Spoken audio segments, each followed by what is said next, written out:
Laetitia ne peut faire aucune pression sur David et Elora et je pense que, sauf erreur de ma part, on va pas tout lui geler, mais on va geler à peu près ce qui revient aux enfants, c'est-à-dire à David et à Laura. C'est-à-dire que eux, c'est très simple, hein, ce qu'ils ont demandé, on l'a vu un peu dans la presse, c'est le droit moral, c'est de partager les royalties. David a demandé sur un certain nombre d'albums et ainsi de suite.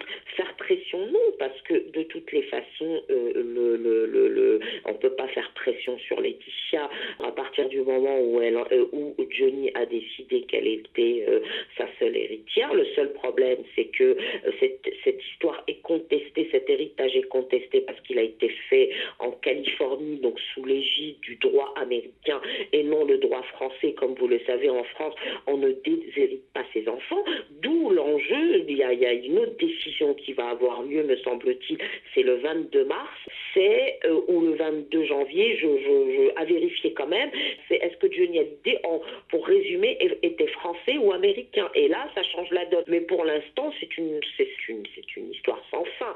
Mais demain, oui, effectivement, la justice risque de geler à hauteur de entre 30 et 38% de royalties qui seront bloquées et ne pourront pas rejoindre le trust américain. S'ils trouvent pas toutes les parties ne trouvent pas un arrangement, ça va être appel en appel. Ce procès, cette histoire d'héritage contesté risque de durer des années et des années. Je vous laisse imaginer ce que cela peut représenter en coûts, en frais d'avocat et ainsi de suite.